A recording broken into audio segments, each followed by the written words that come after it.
crise. Crise. Ó, lembrando a todos que nós tivemos hoje protesto, integrantes que não estão aqui estavam no protesto. Olha lá, medíocres, elenco fraco. O Nandinho da Colina estava lá? Olha lá, Maicon aposentado.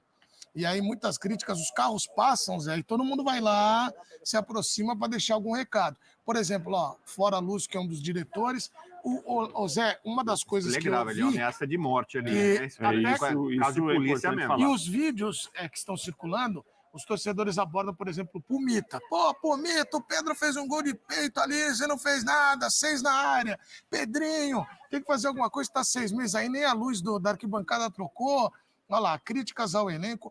Ô Zé, isso ajuda? O Pedrinho até falou, me critiquem a partir de agora, esqueçam o elenco porque eles precisam jogar. Não, eu acho que não ajuda. Eu sempre falei aqui que eu acho que o maior peso da torcida é quando ela vai na arquibancada durante o jogo e aí faz o seu protesto. Porque ali o jogador realmente entende o que está acontecendo. Nesse lado, assim, você coloca muito mais medo no jogador de que aconteça alguma coisa na hora ali, que quebrem o carro, que tem alguma agressão e tal. É o medo do jogador, né, naquele instante ali. Mas o grande problema é que nós temos uma cultura que os torcedores já é uma coisa normal, né? Perdeu, está numa fase ruim, vão no centro de treinamento para agredir, para falar, para xingar e tal, e isso é permissível, né?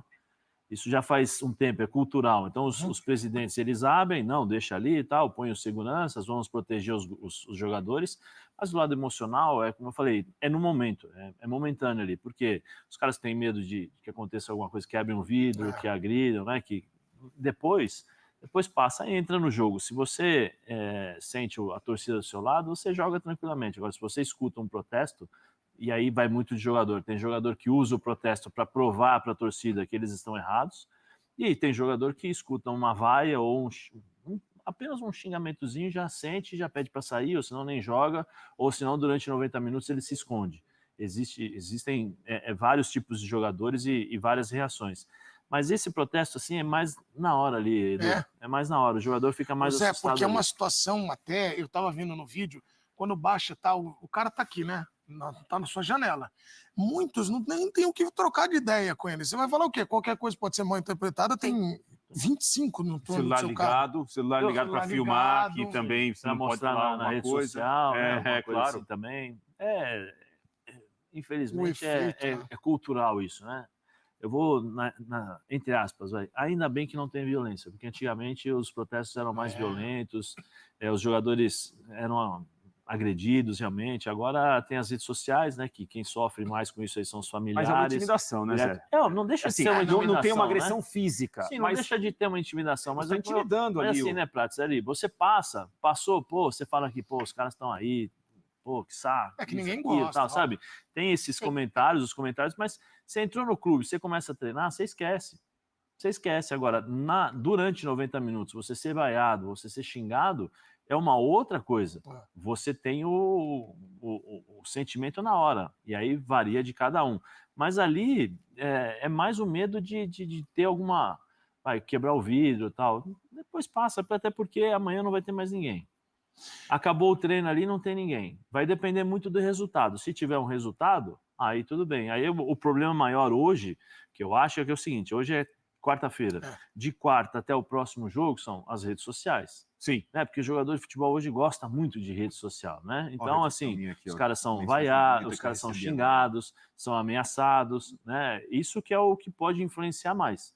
Agora, o resto, eu não vejo assim, até porque é uma geração diferente da geração do passado.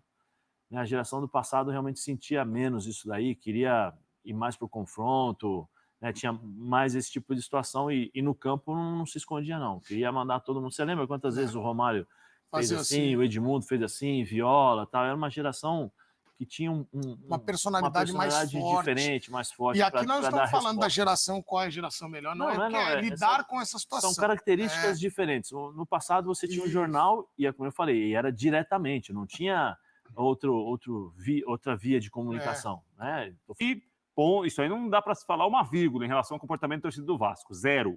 Agora, esse grupo que foi lá hoje, essa intimidação, Edu, o problema do Vasco hoje é o quê? Está voltando cobrança ao grupo de jogadores? É o trabalho que está sendo mal feito? O Vasco está voltando a ser modelo associativo, que daqui a pouco a gente não sabe na justiça o que pode voltar. foi a 777, que foi um caso muito mal pensado, foi vendido uma situação que jamais foi verdadeira para o torcedor. Eu acho que tem uma série de situações aí para tentar explicar porque o time está nessa condição. Depois de um 6-1 para o Flamengo. Não tem como tirar do contexto disso tudo que a gente está vendo 6-1. o 6-1 do Maracanã. Claro que tem um peso. Agora, eu não acho que intimidação, baixa o vidro aí, ô fulano, coloca o dedo na cara de um, ô fulano, coloca o dedo... Tem que jogar, aqui é o Vasco, tal. Os jogadores sabem o lugar que eles estão. Se os jogadores não têm uma capacidade técnica para jogar no Vasco, é uma outra história. Agora, desrespeito ao Vasco, se tem alguém lá fazendo corpo mole, querendo ir embora do clube, tem agora o presidente, uma diretoria que teve o Felipe agora, né, Zé, que é o novo diretor, né? Já estava o Pedro Martins. Ele vai mandar? Ele vai fazer alguma coisa, o Felipe? Então, Qual vai ser? mas sim. Vai? O Pedrinho Vai é diretor. diretor. Não vai fazer nada? Não sei, pode fazer? Diretor Diretor técnico. Então, o Álvaro Pacheco foi Presidente contratado. colocou. O técnico acabou de chegar e tomou o 6-1, ele foi contratado pela 777, Sim. né? Então, imagino que ele tem as preferências dele, jogador que ele gosta, que ele não gosta. Sim. Não sei Então, o quê. mas até agora eu não consigo entender esse imbróglio, né? Porque o que a gente escuta é o seguinte: o Pedrinho não tem voz ativa. É. Não pode. Tem uma liminar que dá direito Agora a tem. agora. Limonada. Aí a 777 falou que vai entregar.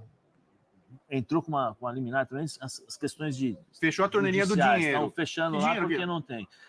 Aí coloca o Felipe. Como é que vai ser o dia a dia do Felipe? O Felipe vai. Do Milharo da mesma forma, porque ele sabe que é vestir a camisa do Vasco. Ele foi estava no criado. Maracanã? Não.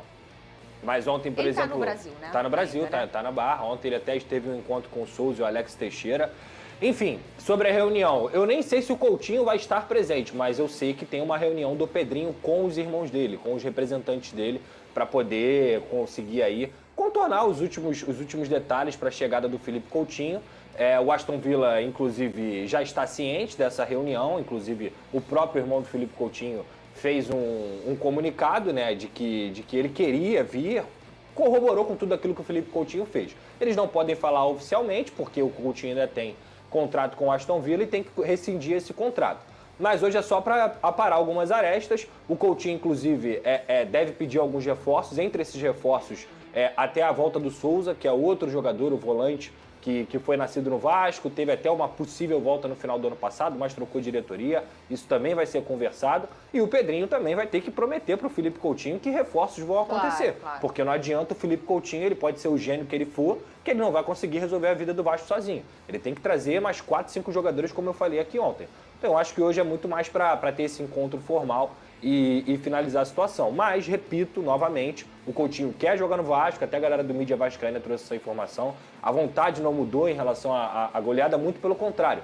Aquilo ali só fez o Felipe Coutinho entender que é o momento dele ajudar o Vasco da Gama. Então, nesse sentido, é esperar a rescisão com a Aston Villa. E lembrando, o Vasco tem até o dia 10 de julho para resolver essa situação, já que a janela de transferência só abre no dia 10 de julho. Claro que é bom ele treinar antes com o grupo, 2 semanas antes principalmente, mas a situação é essa, a reunião de hoje não é nada definitiva, é mais realmente para seguir costurando o caminho que já está sendo costurado. Vasco, depois de uma decisão liminar, Pedrinho e seus assessores é quem tocam o Vasco. Só que eles não têm o dinheiro dos aportes da 777 e as contas seguem chegando. Salários, direitos de imagem, outras pendências. Recentemente o Pedrinho descobriu que a 777 havia feito um empréstimo com um banco alemão e esse banco está cobrando dinheiro. Enfim, diante dessa enorme dificuldade, o Pedrinho tem acionado o máximo de pessoas possíveis em busca de novos recursos. Na semana passada, representantes do Vasco estiveram na sede da CBF pedindo a antecipação do prêmio pela classificação para as oitavas de final da Copa do Brasil. A resposta da CBF ainda não foi dada. O Vasco também tenta encontrar parceiros no mercado dispostos a patrocinar o clube. Além da Betfair, que se tornou parceira patrocinadora master, o Vasco também tenta fechar outras parcerias. Em meio a tudo isso, Pedrinho também estima, cogita, planeja uma redução na folha salarial. A ideia é abrir mão de jogadores que custam alto e não têm rendido tanto, ou mesmo que tenham rendido, mas que tem um custo-benefício não tão bom. Caso do David, atleta que ficou de fora do clássico contra o Flamengo, se ele tivesse entrado em campo, completaria o 7º jogo no Campeonato Brasileiro e não poderia jogar em outro time no futebol nacional. Já contei para vocês que se ele disputar 60% das partidas nessa temporada, o Vasco se vê obrigado a comprar 65% dos seus direitos econômicos por 2.800.000 euros. A ideia do Vasco de Pedrinho não é ficar com o David, jogador que havia sido contratado na época de Alexandre Matos.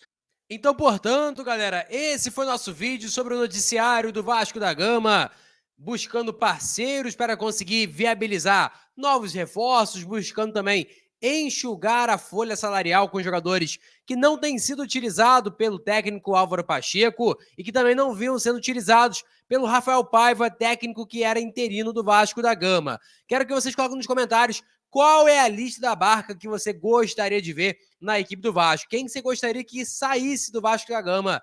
Praxedes, qual jogador? Coloca nos comentários, quero saber a sua opinião, beleza? Vou ficando por aqui, galera. Deixa o like, é muito importante para fortalecer o react do futebol. Lembrando, nossa meta é 40 mil o mais rápido possível. Eu conto muito com sua ajuda, beleza? Valeu, tamo junto e é nóis! Fui!